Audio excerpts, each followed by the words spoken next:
안녕하십니까. 경남 고성 체리숲 농장입니다. 오늘의 이야기 주제는요.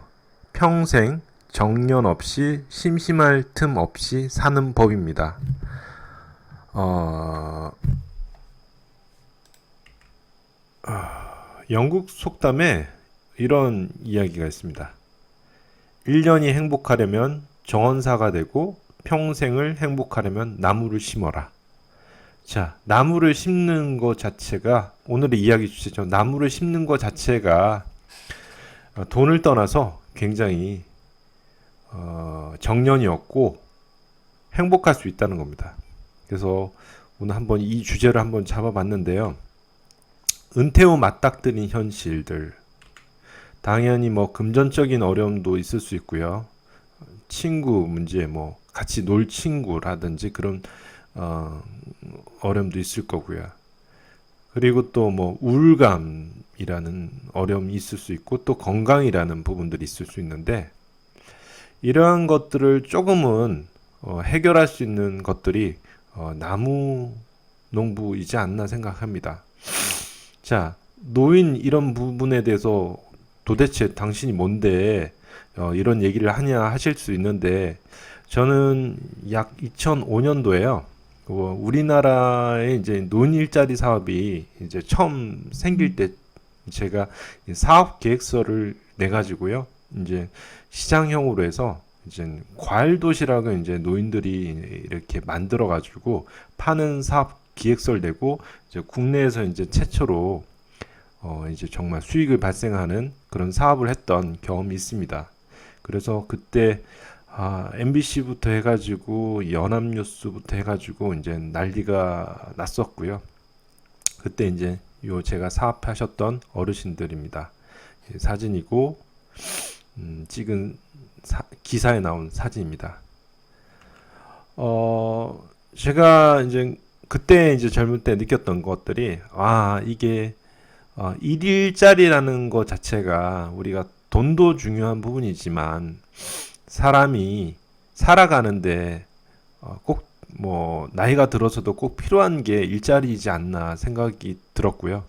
그때 이제 기사에 인터뷰하셨던 분이 어머니 할머니시죠. 할머님이 말씀하셨던 게 아침에 이제 일어나서 출근한다는 것 자체가 축복이다. 그리고 아침이 설레인다는 이런 말씀을 하셨던 게 기억납니다. 그래서 저는 이제 생각한 게 이제 평생 현역으로서 은퇴 없이 살아가야 되겠다는 생각을 하고요. 그러기 위해서는 여러 가지 이제 것들을 만들어 놔야 되겠죠. 그 중 하나가 나무 농사. 이제 저는 이제 체리 농사를 이제 아버지와 함께 이제 시작을 하게 된 계기 중 하나이기도 합니다. 자, 그래서 오늘 얘기를 좀 더 해보고자 하는 건 나무 농사가 좋은 점. 꼭 체리만을 얘기하는 건 아니고요. 여러 가지 과수라든지 이런 농사를 하면 좋은 점에 대해서 한번 분명 단점도 있지만 좋은 점을 얘기를 해보고자 합니다. 그래서 이거는 노인 일자리 관점에서 그리고 우리가 이제 고령화 국가로 가잖아요. 그런 관점에서 이런 장점들이 있겠다. 그거 한번 얘기를 해보려고 합니다. 자, 나무 농사를 하면 나무 농부가 되면 좋은 점. 첫째를요. 나무를 심는 건 인류에 유익하다. 요즘 뭐 탄소 중립 하잖아요. 이상기후로 굉장히 우리가 온실 문제로 어려움이 있잖아요. 근데 이 나무를 심는 것 자체가 세상에 좋은 거잖아요. 좋은 거. 그래서 우리가 꾸준히 나무를 심어야 되는데 이게 일자리가 된다면은 당연히 세상에 유익한 일이라는 거죠. 그래서 좋은 점, 나무를 심는 건 인류 세상에 좋은 일이다라는 걸로 한번 키워드를 잡아봤고요. 두 번째는 나무 농부는 우울할 틈이 없다. 이거는 제가 볼 때는 과학적으로도 일리가 있는 것 같습니다. 왜냐면 사람이 햇빛을 떼고 땀을 흘리는 일이 할 때 우울할 틈이 없다는 거예요. 그때 여러 가지 뭐 신경 전달 물질이라든지 호르몬이라든지 이런 것들이 분비가 되니까 실제로 우리가 어떤 뭐 심리적인 부분에서 이 몸을 움직이고 여러 가지 계속 이제 하는 것들이 정서적으로, 정신적으로도 굉장히 좋다는 부분입니다. 그래서 나무 농부는 우울할 틈이 없다. 앞으로 노인들이 많아지는 세상이면 분명히 이 우울증 문제도 굉장히 문제 심각해질 거고요. 그리고 치매라는 부분들도 굉장히 심한 사회가 되지 않을까 싶습니다. 그래서 나무 농부의 장점은 우울할 틈이 없다로 한번 키워드를 잡아봤습니다. 셋째, 나무는 말없이 반응한다. 제가 이제 개도 이제 키워보고 했지만 이 동물을 키우는 거는 굉장히 하루만 집을 비워도 되게 불안하기도 하고 또 손쓸 게 많잖아요. 뭐 당연히 나무 농사도 그렇지만 그래서 뭐 여행을 장기로 간다거나 이렇게 하는 거는 좀 어려운 것 같습니다. 근데 이 나무는 그래도 조금은 자리를 비울 수가 있고 또 나무도 말없이 반응을 합니다. 이게 나뭇잎이 싹 가라앉다가요. 물을 주면 싹 이렇게 올라오는 것들이 보입니다. 그래서 얘가 마치 물 줘서 고맙다고 그리고 영양제 같은 거 주면은 고맙다는 거지 이게 사람이 이렇게 신경을 쓰느냐 안 쓰냐에 따라서 반응을 하는 게 느껴집니다. 그래서 실제로 우리 뭐 농사는 뭐 농부의 발자국, 새벽 발자국으로 큰다고 그러잖아요. 그렇듯 사람이 관심을 갖고 애정을 갖느냐에 따라서 큰 차이가 있는 것 같습니다. 그래서 나무는 뭐 동물처럼 말없이 뭐 반응한다라고 한번 키워드를 잡았습니다. 그 재미가 있다는 거죠. 뭐 반응하고. 그래서 실제로 그 자녀를 키우실 때는 그렇게 관심이 너무 바쁘다 보니까 덜했는데 이제 노후에 이렇게 농사를 지으신 분들이 훨씬 더 애정을 갖고 이렇게 나무 키우는데 애정을 갖는 것을 많이 봤습니다. 넷째, 1년에 딱 한 번 사람이 찾는다. 이게 무슨 말이냐면요. 당연히 이제 우리가 은퇴를 하거나 하면은 뭐 우리가 그렇잖아요. 뭐 뭔가 힘이 있거나 그럴 때는 사람들이 많이 찾지만 또 현직에 벗어나면은 당연히 그 연락도 뜸하게 되고 그럴 수 있잖아요. 그런데 이 수확철 되면은 지인이든 어쨌든 사람들이 찾아오게 됩니다. 특히 체리 농사 같은 경우는 수확철 되면 사람들이 찾죠. 그리고 손님, 고객도 친구가 되는 것 같습니다. 제가 인스타그램을 하고 있는데요. 체리 농장 관련해서.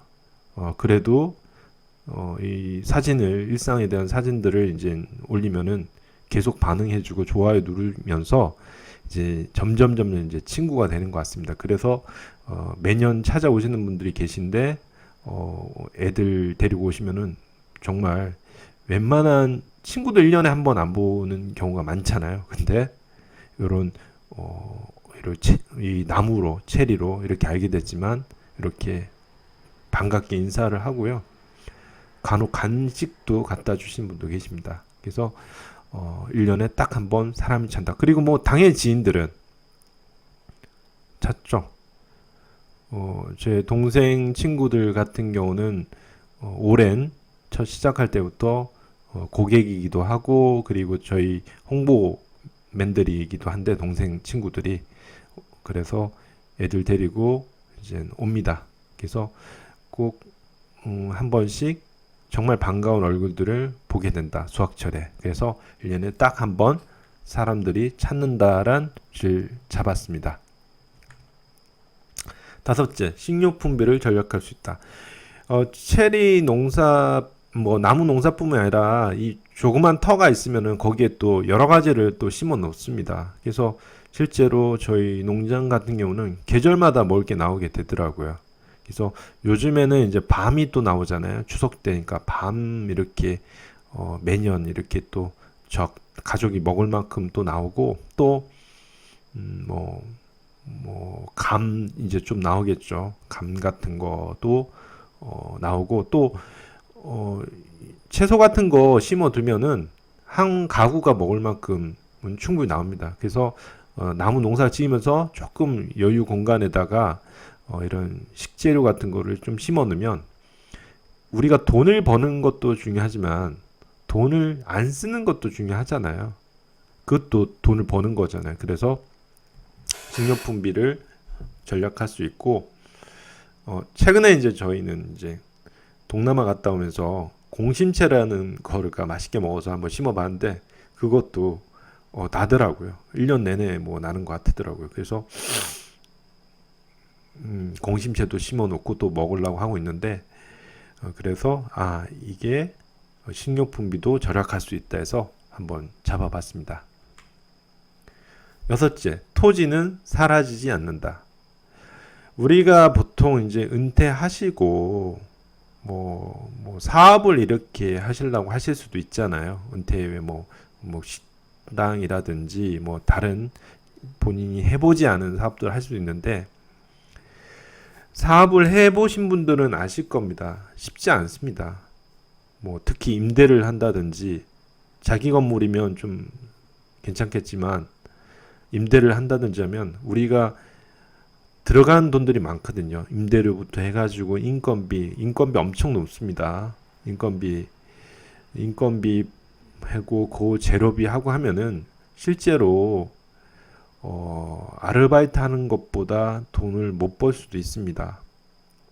그래서 그런데 이제 나무 농사라는 거는 미리 좀 대비는 되어 있었지만 어느 정도 한 6, 7년이 지나서 수확이 나오면은 그래도 망하지는 않는다는 거죠.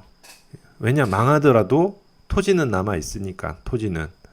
그래서 너무 처음부터 이런 나무 농사도 어떤 과수든지 간에 너무 처음부터 투자를 많이 하는 거는 저는 바람직하지 않다고 보고요. 서서히 그냥 나무를 최대한 심고 죽지 않도록 키우는데 먼저 포커스를 두고 그렇다면 그렇게 망하지 않는 사업이지 않나 생각합니다. 저희는 최소의 돈으로 이렇게 농장을 조성하려 했습니다. 그래서 뭐 농기구도 최소로 지금 뭐 꼭 필요한 것만 하고 그렇습니다. 그래서 제가 이제 나무 농사의 장점은 나무를 키우다 보면 토지 남아 있으니까 나중에 안 하더라도 또 토지를 담보로 뭐 이게 뭐 퇴직금처럼 연금처럼 또 사용할 수 있죠. 토지 담보 뭐 연금도 있잖아요. 그렇죠. 농지연금이라는 거예요. 그래서 그런 방법도 있다. 그래서 한번 나무 농사의 장점에 대해서 한번 얘기를 해봤고요. 예. 오늘 이제 짧게나마요. 한번 얘기를 해봤습니다. 그래. 나무 다시 돌아가서 정년 없이 평생 없이 심심할 틈 없이 사는 법이란 주제를 잡아봤는데요. 그렇습니다. 이제 돈을 벌기 위해서 은퇴 후를 시작을 한다는 거는 제가 볼 때는 너무도 당장의 수입이 없을 수도 있습니다. 그래서 저는 이 채널은 자녀들과 뭐 지금 많이 보시는 분들이 60대 분들 굉장히 많이 보시더라고요. 그리고 한데 40대의 자녀들과 같이 이 채널을 보시면 좋을 것 같다는 생각이 듭니다. 왜냐면요.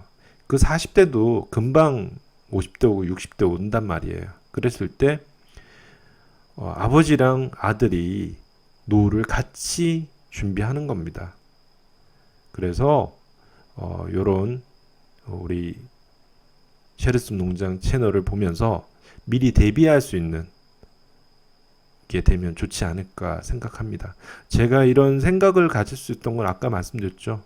2005년도에 논 일자리 사업을 하면서 내가 20년, 30년 뒤에 어떻게 이제 되겠구나라는 생각을 할 수가 있었고 그리고 평생 현역으로서 행복하게 지내기 위해서는 뭔가 대비가 필요할 것 같아서 저희는 아버지와 아들이 이렇게 체리 농사를 시작하게 됐습니다. 그래서 오늘 이야기가 좋았다면 구독과 좋아요 누르시고요. 제가 끝에 적어놨죠.